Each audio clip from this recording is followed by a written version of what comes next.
बिस्मिल्लाहिर्रहमानिर्रहीम। अस्सलाम वालेकुम स्टूडेंट्स। डिसीजन मेकिंग में हम मेक और बाय कर रहे थे और मेक और बाय में हम मल्टीपल प्रोडक्ट के बारे में डिस्कशन कर रहे थे और हमने लास्ट एक पास पेपर किया मल्टीपल प्रोडक्ट का एनके एंटरप्राइज वाला, ठीक है। और उसके बाद आपको लीली लिमिटेड वाला स्प्रिंग 19 का क्वेश्चन होमवर्क में दिया था, ठीक है जी। अच्छा, उम्मीद है आप लोगों ने कर लिया होगा। कर लिया बच्चों? अच्छा जी, तो आज की क्लास में हम डिस्कशन करेंगे मेक और बाय मल्टीपल प्रोडक्ट का एक और question, alpha limited autumn 2014 question 5, ठीक है जी। जल्दी से इसको रीडिंग कर लें, फिर इसको सॉल्व करते हैं। शाबाश जी बच्चों, उम्मीद है कि आपने क्वेश्चन पढ़ लिया होगा। चलिए एक बार तो मैं आपके साथ रीडिंग कर देता हूँ। Alpha Limited manufacture and sale product ABC। Alpha Limited manufacture करता है ABC को और फिर उसको बेचता है in view of limited production capacity. तो लिमिटेड प्रोडक्शन कैपेसिटी है, याद रखिएगा जब भी मेक और बाय का क्वेश्चन आएगा वो लिमिटिंग फैक्टर के साथ ही आएगा, ये पक्की बात है, ठीक है। ताकि कुछ चीज़ें हम जिनका एक्सेस कंट्रीब्यूशन फेवरेबल है वो बना लेंगे, बाकी जो नहीं बना पाएंगे शॉर्टेज की वजह से, लिमिटिंग फैक्टर की वजह से, वो हम बाय कर लेंगे। AL is meeting the demand for its product partly through import. AL क्या करेगा, जो चीज़ नहीं बना पाएगा वो इंपोर्ट कर लेगा, और इंपोर्ट का मतलब क्या होगा, वो बाय करेगा, ठीक है जी। ABC जो बनती है नॉर्मली मशीन आवर यूज होती है, तो 24,000, 240, 225 और 270 ये हमारे पास मशीन आवर्स आ गए। सेल A 42,000 प्रोडक्शन आ गया, फिर उसकी इंपोर्ट आ गई, ठीक है। तो A 12,000 इंपोर्ट करेंगे, B 10,000 और C 4,000 इंपोर्ट करेंगे, ठीक है जी। अच्छा, और सेल आ गई, ये A की सेल आ गई, B की सेल आ गई, C की सेल आ गई, ठीक है। और ये सेल करेंगे इस प्राइस के ऊपर, और ये cost of production material, labour, variable और फिक्स ओवरहेड आ गए, और ये cost of import of finish good. अगर इंपोर्ट करते हैं 12,000 यूनिट तो उसकी कॉस्ट 68.4 है, ठीक है। Additional information, AL is working at 100% capacity, इसका मतलब कोई एडिशनल कैपेसिटी नहीं है, तो लिमिटिंग फैक्टर है, तो जो रिमेनिंग होगा वो हम इंपोर्ट करेंगे, बाय करेंगे। AL believe that it can obtain sustainable substantial quantity discount from foreigner supply. AL को यकीन है कि वो सब्सटेंशियल अच्छा खासा क्वांटिटी डिस्काउंट फॉरेन सप्लायर से हासिल कर लेगा if it increases the import volume, अगर वो ज़्यादा चीज़ें इंपोर्ट करेगा। Each product is supplied by different supplier. After intense negotiation, the supplier have offered discount 15, 10, 12 product A, B, C respectively. A के ऊपर 15 डिस्काउंट मिलेगा, B के ऊपर 10 और C के ऊपर 15-12% डिस्काउंट मिलेगा अगर हम इंपोर्ट ज़्यादा करेंगे, ठीक है। रिक्वायरमेंट क्या है, prepare a product wise plan of production import to maximise the company profitability. Prepare product wise plan of production, ये जो product wise plan of production है ना, ये ऑप्टिमम प्रोडक्शन प्लान है। ये क्या है, ऑप्टिमम प्रोडक्शन प्लान है। तो ये हमारा ऑप्टिमम प्रोडक्शन प्लान है, ठीक है। तो इसका मतलब हमने ऑप्टिमम प्रोडक्शन प्लान बनाया और AL 100% कैपेसिटी पर है, तो मशीन आवर हम मैक्सिमम इतने ही यूटिलाइज करेंगे जितने हमारे पास अवेलेबल हैं, ठीक है। तो हम देखेंगे हमारे पास अवेलेबल कितने हैं और हमें कितने रिक्वायर्ड है, ठीक है। फिर उस लिहाज से हम लिमिटिंग फैक्टर डिसाइड कर लेंगे। अच्छा जी, अब ये ऐसा क्वेश्चन है, इस क्वेश्चन में हमारे पास सेल प्राइस है, तो मैंने आपको सिखाया था एक्सेस कंट्रीब्यूशन कॉस्ट से भी निकलता है और सेल प्राइस से भी निकलता है। तो क्योंकि सेल प्राइस हमारे पूरे सवाल में एक है, यानी कि A जो है वो इतने का बेचूंगा, बनाऊंगा तो भी इतने का बेचूंगा और ख़रीदूंगा तो भी इतने का बेचूंगा, यानी कि सेल प्राइस सेम है। अगर सेल प्राइस सेम है तो सेल को इग्नोर करेंगे, हम सिर्फ कॉस्ट टू कॉस्ट कंपैरिजन करके excess contribution through cost calculate कर लेंगे, ठीक है जी। अच्छा, पिछले वाले सवाल में हमने मेक कॉस्ट को पहले रखा था और बाय को बाद में रखा था, तो इस सवाल में भी हम ऐसे कर लेते हैं, ठीक है। अब क्वेश्चन स्टार्ट करते हैं। सबसे पहले हमें एक्सेस कंट्रीब्यूशन फाइंड करना है, ठीक है। और एक्सेस कंट्रीब्यूशन फाइंड करने के बाद excess contribution per limiting factor find करेंगे, उसके बाद रैंकिंग करेंगे, फिर ऑप्टिमम प्रोडक्शन प्लान में जो बनाएगा वो बन जाएगा, बाकी को हम क्या कर लेंगे, खरीद लेंगे, ठीक है जी। अच्छा जी, अब देखते हैं कि किसको हमने खरीदना है और किसको हमने बाय करना है, ठीक है जी। किसको मेक करना है, किसको बाय करना है, let's see. Alpha limited autumn 14,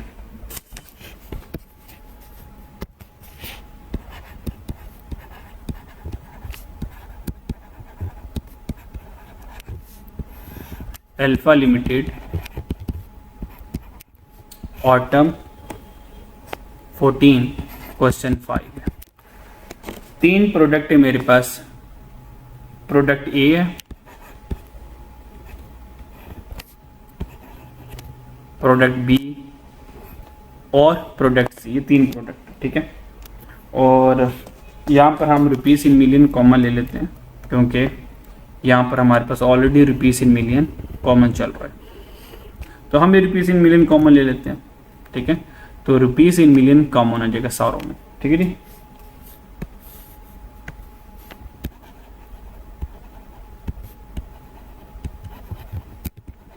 तो रुपीस इन मिलियन कॉमन आ जाएगा ए से लेके सी तक सारों में, जो भी लिखूंगा रुपीस इन मिलियन में लिखूंगा। तो सबसे पहले हम कर लेते हैं make cost. Make cost, make cost को मेक कॉस्ट लिखना चाहें मेक कॉस्ट लिख लें, प्रोडक्शन कॉस्ट लिखना चाहें प्रोडक्शन कॉस्ट लिख लें, जो मर्जी कॉस्ट लिख लें, ठीक है। अब मेक के लिए आपको पता है 3 कॉस्ट तो लाजमी आती है, मटेरियल, लेबर, वेरिएबल ओवरहेड, इन्होंने तो लाजमी आना, ये मिस नहीं होते, ठीक है। तो सबसे पहले हम लिखेंगे मटेरियल कॉस्ट, और उसके बाद आ जाएगी हमारी लेबर कॉस्ट, और उसके बाद हमारी आ जाएगी वेरिएबल ओवरहेड कॉस्ट, और ये सारी कॉस्ट हमारी इकट्ठी हो जाएगी, ठीक है। अब देखते हैं एक के ऊपर मटेरियल कॉस्ट कितनी लगती है। भाई एक के ऊपर जो मटेरियल कॉस्ट दिखती है रुपीस इन मिलियन, ये पर यूनिट में नहीं है, अब सब कुछ टोटल में चाहता है, तो ठीक है हम भी टोटल में चलेंगे। तो ए के लिए 48, बी के लिए 31 और सी के लिए 40.50, ठीक है। तो ये मटेरियल आ गया तीनों का। तो ए के लिए आ जाएगा 48, 31.25 और सी के लिए 40.5 आ जाएगा। लेबर देखते हैं क्या आती है, लेबर आ गई 45, 40, 56.25। तो लेबर आ गई हमारे पास 45, फिर 40, 56.25, ये हमारे पास लेबर आ गई। देन वेरिएबल ओवरहेड देखते हैं, वेरिएबल ओवरहेड आ गया 33, 25 मिलियन और 29.25, ये वेरिएबल आ गया। 33, 25 और 29.25, ये हमारे पास आ गया, ठीक है। तो इन सबको टोटल कर लेंगे, तो ये मेरे पास टोटल प्रोडक्शन कॉस्ट आ जाएगी, यानी कि टोटल जो मेकिंग की कॉस्ट आएगी वो हमारे पास आ जाएगी, ठीक है जी। वो लिख लेते हैं वो कितनी आती है हमारे पास, ठीक है। तो ये हमारे पास टोटल कॉस्ट आ जाएगी, टोटल मेक कॉस्ट, ये चीज़ें बनाने की कॉस्ट आ जाएगी। इन तीनों को जरा जमा करें, आंसर क्या आता है। ए को जमा करें तो आंसर आ जाएगा 126, और बी को जमा करें आंसर कितना आ जाएगा 96.25, और सी को जमा करने से आंसर कितना आ जाएगा 126 आ जाएगा, ठीक है। तो ये हमारे पास टोटल कॉस्ट आ जाएगा, ठीक है।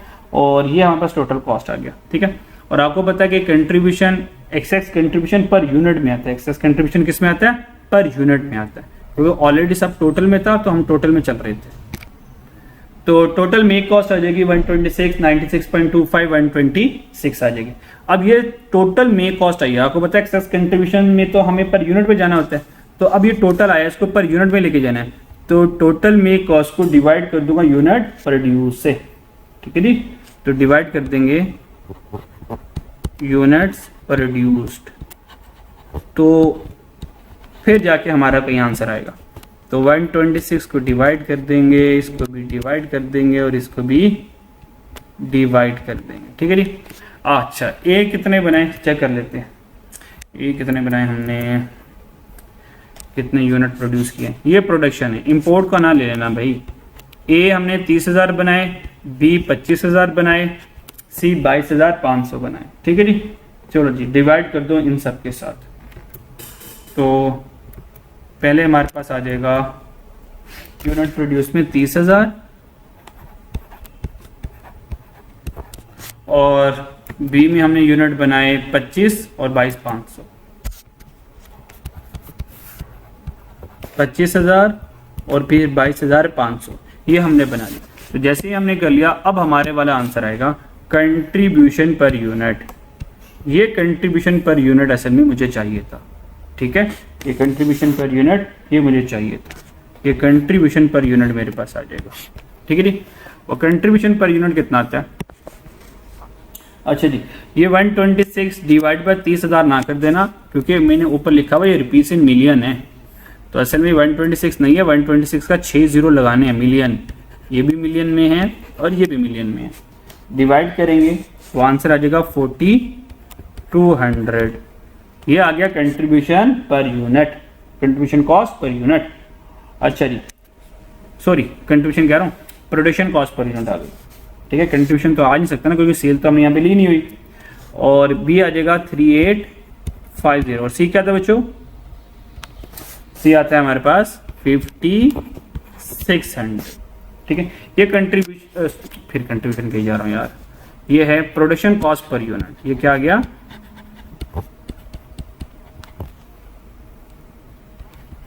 प्रोडक्शन कॉस्ट पर यूनिट मेरे पास आ गई, ठीक है। अब जब ये प्रोडक्शन कॉस्ट पर यूनिट आ गई,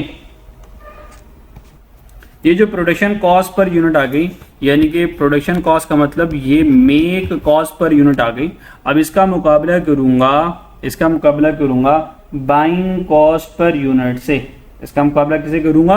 बाइंग कॉस्ट पर यूनिट से, ठीक है। फिर बाइंग कॉस्ट पर यूनिट से फिर हम एक्सेस कंट्रीब्यूशन की तरफ जाएंगे, फिर वहां से कंट्रीब्यूशन पर लिमिटिंग फैक्टर की तरफ जाएंगे।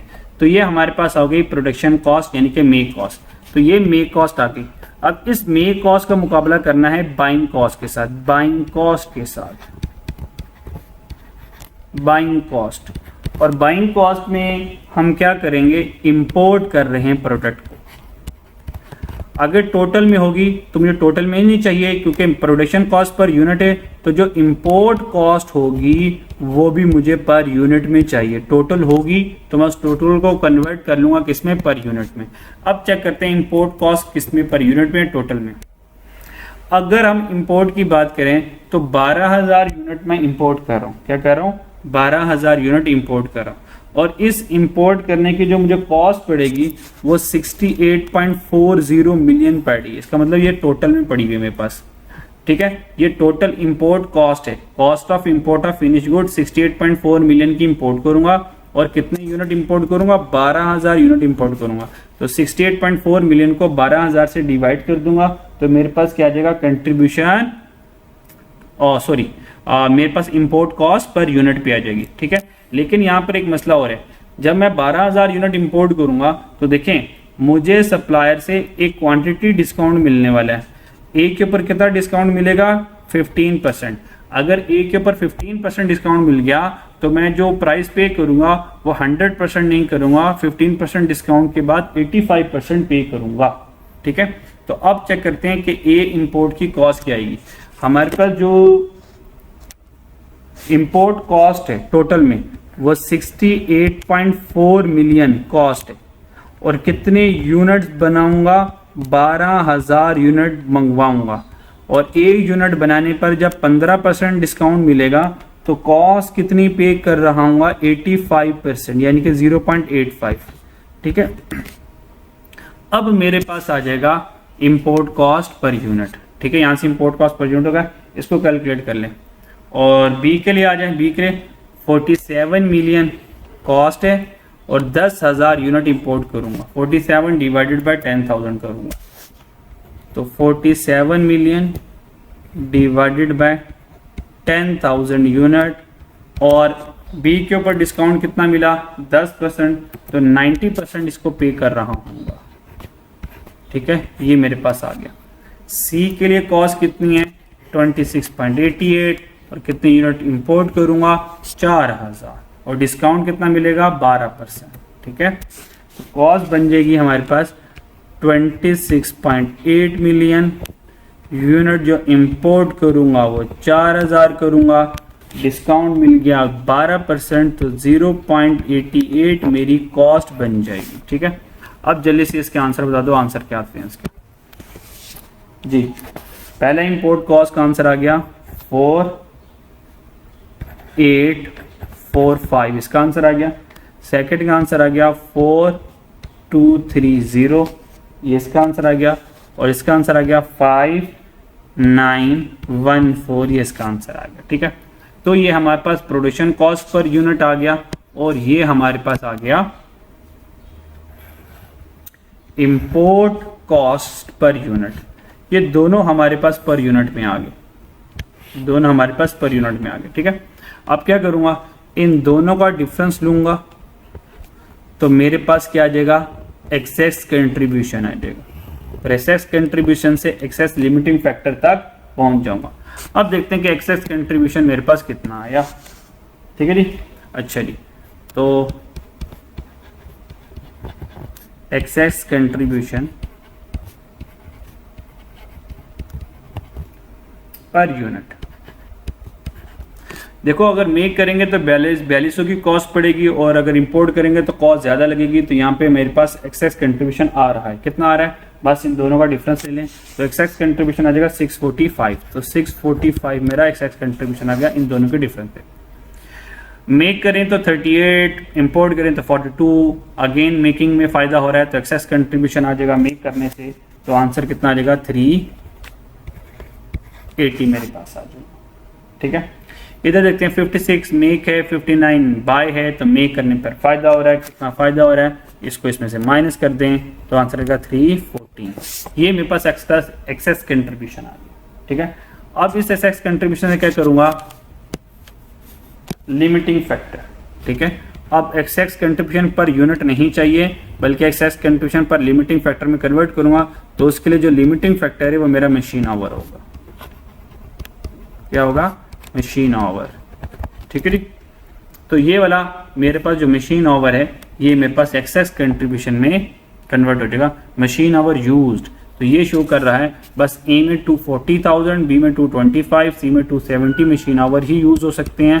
तो ये मेरे पास एज अ लिमिटिंग फैक्टर के तौर पर आ जाएगा। ठीक है, अब मुझे क्या करना है, लिमिटिंग फैक्टर ढूंढना है जिसका कन्वर्जन रेट मुझे क्रिएट करना है।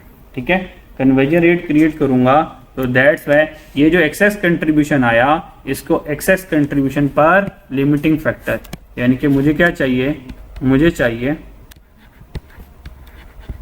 Access contribution per machine hour, यानी कि एक मशीन आवर इस्तेमाल करने पर कितना मुझे एक्सेस कंट्रीब्यूशन मिलने वाला है, मुझे ये चाहिए।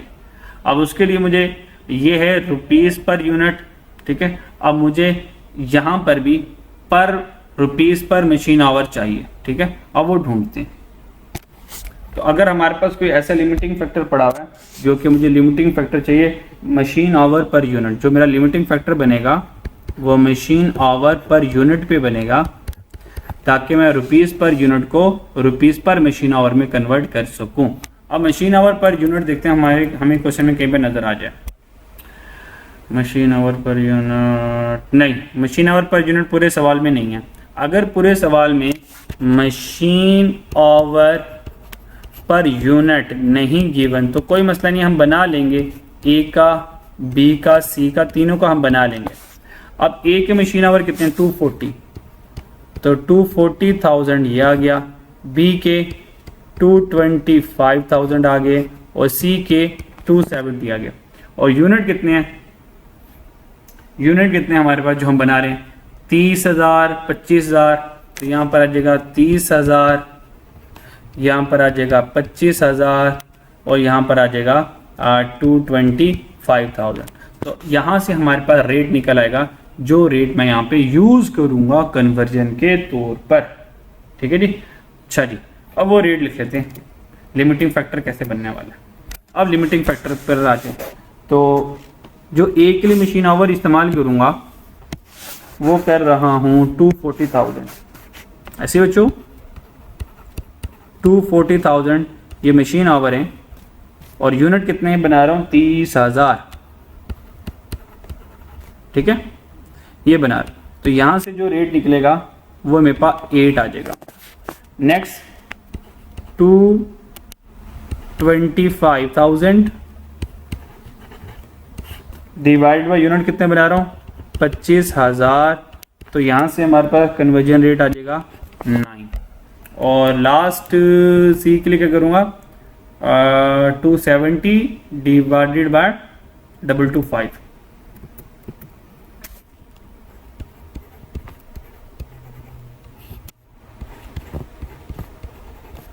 और यहाँ से आंसर आ जाएगा हमारे पास 12। ठीक है, अब ये मशीन पर आवर है और ये है हमारे पास जो है 645, ये हमारे पास रुपीस पर यूनिट है। और रुपीस पर यूनिट को मुझे रुपीस पर मशीन आवर में कन्वर्ट करने हैं, तो 645 को डिवाइड कर दूंगा 8 से, डिवाइड कर दूंगा 8 से, इसको भी डिवाइड कर दूंगा 9 से, इसको डिवाइड कर दूंगा 12 से। अब जो हमारे पास फाइनल आंसर निकलेगा ये आंसर हमारा फाइनल होगा जिसके ऊपर हम रैंकिंग करेंगे। अब यहाँ से हम रैंकिंग करेंगे, ये आ जाएगा XX contribution per machine our. तो 645 डिवाइड बाय 8 करूँगा तो आंसर आ जाएगा 80.63, और 380 डिवाइडेड बाय 9 करूँगा तो आंसर आ जाएगा 42.22, और इसी तरह जो 314 को डिवाइड करूँगा 12 से तो आंसर कितना आ जाएगा 26.17। तो ये हमारे पास आंसर आ जाएगा। और देखते हैं कौन जीता इसमें से। तो इनमें से ग्रेटर कौन 80 का पहले नंबर आएगा, फिर 42 का दूसरा नंबर आएगा और 26 का तीसरा नंबर आएगा। ठीक है, तो ये हमने excess contribution per machine hour कर लिया। अब यहाँ तक जल्दी से देख लें हमने क्या क्या कर लिया। ठीक है जी, सेल प्राइस सेम थी इसलिए हमने मेक कॉस्ट सबसे पहले कैलकुलेट करी, वो टोटल में आई, यूनिट से डिवाइड करके प्रोडक्शन कॉस्ट पर यूनिट में आ गया। जब प्रोडक्शन कॉस्ट पर यूनिट में आ गया फिर हमने बाइंग कॉस्ट पर यूनिट में बनाने बाइंग कॉस्ट हमने कैलकुलेट की। ठीक है, तो बाइंग कॉस्ट हमने कैलकुलेट की डिस्काउंट के साथ, तो 48 आ गया। इसको इससे कंपेयर किया, एक्स कंट्रीब्यूशन पर यूनिट में आया। फिर लिमिटिंग फैक्टर मशीन आवर था, फिर कंट्रीब्यूशन पर यूनिट को कंट्रीब्यूशन पर मशीन आवर में कन्वर्ट कर लिया, और उसके बाद हमने लास्ट में रैंकिंग कर ली। ठीक है, अब रैंकिंग करने के बाद क्या करेंगे, हम अपने ऑप्टिमम प्रोडक्शन प्लान पर आ जाएंगे। ठीक है, तो ऑप्टिमम प्रोडक्शन प्लान आपका होता है मेक प्लान होता है। तो सबसे पहले हम बनाएंगे मेक प्लान, और जो नहीं बनेगा लिमिटिंग फैक्टर की वजह से वो हम क्या करेंगे बाय कर लेंगे। तो मेक प्लान हमारा होगा ऑप्टिमम प्रोडक्शन प्लान।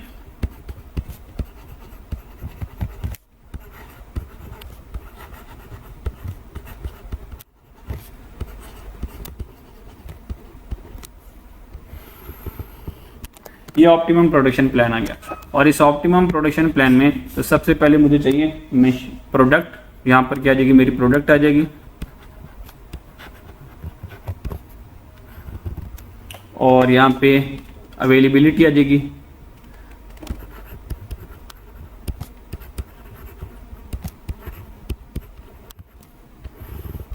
और यहाँ पर हमारे पास यूनिट्स आ जाएंगे।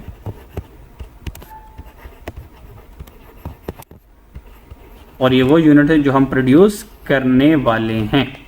ठीक है जी, अच्छा जी, तो सबसे पहले किस्मत किसकी खुली थी, प्रोडक्ट ए की। तो सबसे पहले हम लिख लें कि मशीन आवर अवेलेबल कितने हैं। तो जो अवेलेबिलिटी है वो मशीन आवर की होगी, तो हम यहाँ पे लिखेंगे मशीन आवर्स। ठीक है, मशीन आवर्स। अब कितने मशीन आवर्स हमारे पास अवेलेबल हैं ये कैलकुलेट करना पड़ेगा, क्योंकि क्वेश्चन में कहीं पर भी ये नहीं लिखा हुआ कि इतने मशीन आवर अवेलेबल हैं। ठीक है, तो और इतने यूज्ड हैं, यूज़ का बताया कि इतने इस्तेमाल करेंगे, तो और मशीन की तो इन्फॉर्मेशन गिवन नहीं है। तो इसका मतलब जो हमने मशीन आवर इस्तेमाल किए बस यही हमारे पास अवेलेबल है। तो क्या करें, इन सारों को प्लस कर लो, इन सारों को प्लस करो, और जो भी आंसर आएगा इसका मतलब इतने मशीन आवर हमारे पास अवेलेबल है। तो 240, 225, 270 इन तीनों को प्लस कर लें। ठीक है, तो ये हमारे पास मशीन आवर्स आ जाएंगे जो हमारे पास अवेलेबल हैं। तो अवेलेबल मशीन आवर हमारे पास ए के लिए 240 हैं, और बी को बनाने के लिए 225 हैं, और सी के बनाने के लिए हमारे पास 270,000 मशीन आवर है। इन सबको टोटल कर लें तो हमारे पास अवेलेबल मशीन आवर्स आ जाएंगे। और अवेलेबल मशीन आवर हमारे पास बनेंगे, बच्चों कितने बनेंगे जरा कैलकुलेट करना जरा जी। 735,000। ये 735,000 हमारे पास मशीन आवर अवेलेबल है। अवेलेबिलिटी कितनी है, मशीन आवर 735,000। अब चलते हैं कौन सी प्रोडक्ट पहले बनाएंगे? तो सबसे पहले प्रोडक्ट बनाएंगे ए, और ए बनाने कितने हैं यूनिट्स, ये लिखा हुआ, ठीक है। और यहाँ पे हमने कहीं पे लिखा था, ठीक है जी। तो ए हमें बनाने टोटल कितने हैं, आइए जरा क्वेश्चन में देखते हैं। अब क्वेश्चन में जो ए प्रोडक्शन है ना, जो ए की यूनिट हम प्रोड्यूस करते हैं वो 30,000 है। 30,000 हम प्रोड्यूस करते हैं और 12,000 हम इंपोर्ट करते हैं, ठीक है। जो टोटल बेचते हैं ना यूनिट, 30,000 बनाकर 12,000 इंपोर्ट कर हम जो टोटल बेचते हैं वो टोटल 42,000 बेचते हैं, ठीक है। कह सकता हूँ 42,000 ए के बेचते हैं, 35 बी के बेचते हैं और सी के 26,500 बेचते हैं। इसका मतलब जो टोटल डिमांड है वो 42,000 की है। ऑल्दो 30 बनाता हूँ, 12 इंपोर्ट करता हूँ, 30 + 12 42 बेचता हूँ। तो आपने ऑप्टिमम प्रोडक्शन प्लान में यूनिट प्रोड्यूस लेने हैं कि कितने यूनिट बनाऊंगा।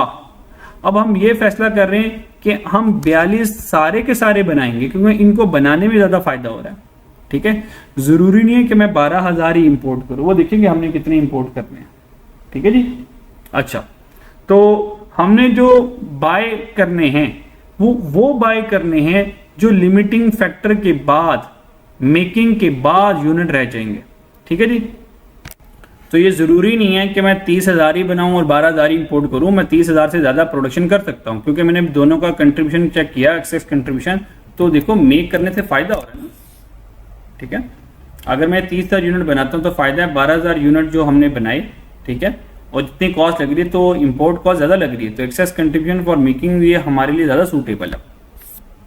तो इसलिए यहाँ पे जो यूनिट्स लेने हैं, याद रखिएगा यूनिट प्रोड्यूस नहीं ले लेने, बल्कि जो सेल डिमांड वाले यूनिट्स होंगे, जो टोटल डिमांड होगी प्रोडक्शन मेकिंग करके और इंपोर्ट करके, ये दोनों के यूनिट्स कंबाइन यहाँ पे लेने होंगे। याद रखिएगा, सिर्फ 30,000 ना ले लीजिएगा, ठीक है। इसका अगर आप 30,000 लेते हैं तो आप तो फिर ये पहले ही मानने के लिए तैयार है यार 12,000 तो हमने इंपोर्ट करने के लिए तैयार है। फिर फायदा क्या सारी कैलकुलेशन करने का, जब 30,000 आपने मेक करने हैं और 12 ही इंपोर्ट करने, तो फिर सारी कैलकुलेशन का तो मकसद फूट हो गया ना, जब आपने करना ही 12 है। तो अब हम ये सीख रहे हैं कि भाई 30 प्रोड्यूस ना करो, 12 इंपोर्ट ना करो, प्रोड्यूस ए सारा कर लो, ए घर में बना लो। ए को घर में बनाना बेहतर है और दूसरे नंबर पर बी को घर में बनाना बेहतर है। सी में देख लो मेक और बाय कितना करना है आपने, ठीक है जी। तो यहाँ पे हम लेंगे यूनिट प्रोड्यूस में 40,000, हम 42,000 घर में बनाएंगे, सारा के सारा एक घर में बनाएंगे। और ये 42,000 बनाने के लिए कितने मशीन आवर लगेंगे? 42,000 मल्टीप्लाई बाई 8 करूंगा। 42,000 मल्टीप्लाई बाई 8 करें तो कितने मशीन आवर लगेंगे जी?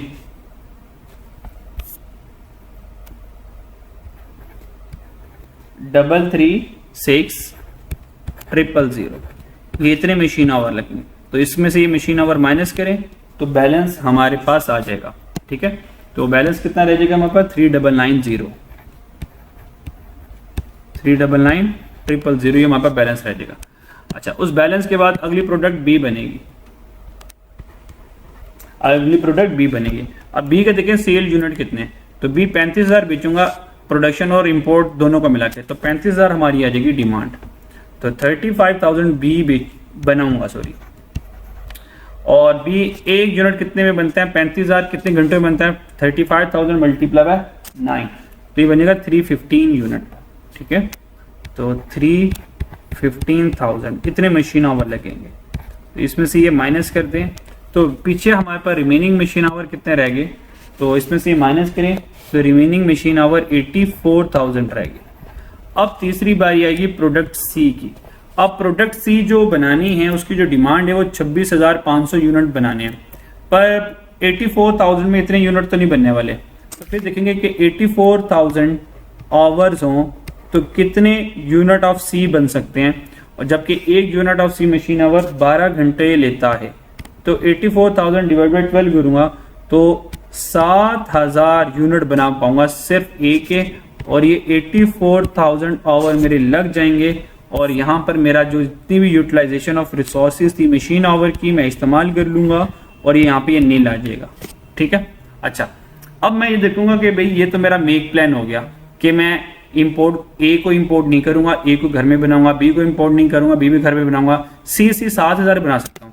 इसका मतलब जो रिमेनिंग सी वाला पोर्शन होगा वो क्या करूंगा, मैं बाय करूंगा। रिमेनिंग सी वाला जो पोर्शन होगा वो मेरा, वो मैं क्या करूंगा, बाय कर लूंगा। ठीक है, अब वो बाय कितना कर लूंगा वो देख लेते हैं। इसका मतलब मेक प्लान बना लिया, बाय प्लान बना लेते हैं। और बाय प्लान में क्या करना है, हमने इंपोर्ट करना है। और देखो इंपोर्ट करना किसको करना है, सी को करना है। ठीक है, अच्छा अब सी कितना इंपोर्ट करूंगा, 26,500 पूरा सी चाहिए, 26,500 पूरा सी चाहिए, उसमें से 7,000 बना सकता हूं। इसका मतलब रिमेनिंग इंपोर्ट कितना करूंगा, 19,500 यूनिट्स। ये मैं क्या करूंगा, सिर्फ इंपोर्ट करूंगा, 19,500 सिर्फ इंपोर्ट करूंगा, बाकी सब कुछ मैं बनाऊंगा। ठीक है जी, ये बच्चों हमारा क्वेश्चन था मेक और बाय विद लिमिटिंग फैक्टर। ठीक है जी, तो ये सारा क्वेश्चन है, इसको एक दफा गो थ्रू कर लें।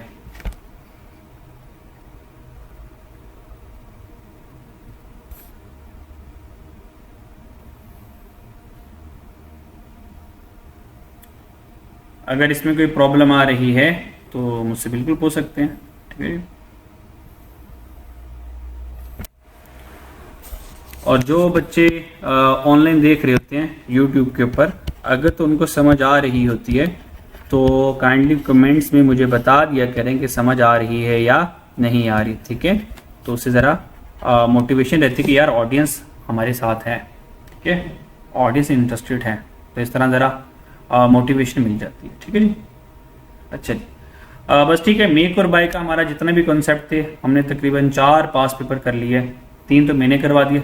ठीक है, और 2 एक आपकी लिली प्राइवेट लिमिटेड वाला आपके होमवर्क में आ गया था, और एक लेटेस्ट अटेम्प्ट वाला वो आप होमवर्क में ही करेंगे, वो मैं आपसे भी शेयर कर दूंगा। ठीक है, अब वो कर लेंगे। ठीक है, अच्छा जी, तो तकरीबन 5 क्वेश्चन हो जाएंगे मेक और बाय के, तो सफिशिएंट है मेक और बाय की प्रैक्टिस के लिए। ठीक है, इसको इन्हीं क्वेश्चन को दोबारा अच्छे से कीजिएगा। ठीक है, अच्छा यहाँ पे एक और बात सुन लें, अगर मेक और बाय का सवाल आ गया, अगर मेक और बाय का सवाल आ गया और इस सवाल में कोई कमिटमेंट आ गई, यार कमिटमेंट कर ली, ठीक है, कोई वादा कर लिया, कोई प्रॉमिस कर लिया कि भाई, कोई कमिटमेंट कर ली, कोई प्रॉमिस कर लिया, कोई एग्रीमेंट कर लिया कि भाई आपने ए के 500 यूनिट बनाने हैं, बी के 600 यूनिट बनाने हैं, और सी के मान लें, और जो सी के हैं वो आपने 200 यूनिट बनाने। तो अगर मेक और बाय में कमिटमेंट या प्रॉमिस आ जाए तो कमिटमेंट और प्रॉमिस को बिल्कुल फॉलो नहीं करना, इग्नोर कर सकते हैं।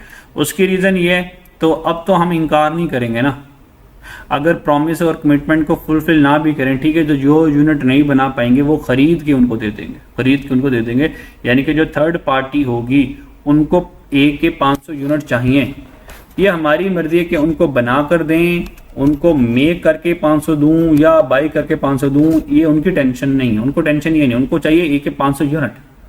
तो ठीक है, मेक और बाय में अगर कमिटमेंट आ जाए तो हम उस कमिटमेंट को क्या करेंगे, इग्नोर करके क्वेश्चन को सिंपल सा चलाएंगे। कमिटमेंट आप फॉलो करना चाहते हो कर लो, कोई टेंशन नहीं है। ठीक है, लेकिन आइडियल ये कमिटमेंट को इग्नोर करें, जो नहीं बनेगा वो हम बाहर से सस्ता खरीद के उसको देंगे। असल में इसमें लॉजिक ये इग्नोर करने में। ठीक है, हो सकता है कमिटमेंट फॉलो करो तो कोई ऐसी चीज़ आप पहले बना लो जिसको बनाने में इतना फ़ायदा नहीं है, उसको खरीद के बेच के आगे थर्ड पार्टी को देना ज़्यादा फेवरेबल है। तो कमिटमेंट प्रॉमिस आ जाए मेक और बाय में, करेंगे इग्नोर, बस क्वेश्चन को सिंपल लेकर चलेंगे जैसे हम चलते हैं। ठीक है, तो यहाँ पे मेक और बाय कंप्लीट हो गया। कल इंशाल्लाह हम कंटिन्यूस शटडाउन स्टार्ट करेंगे। अपना ख्याल रखिएगा और इसको अच्छे से रिवाइज कीजिएगा। अल्लाह हाफ़िज़।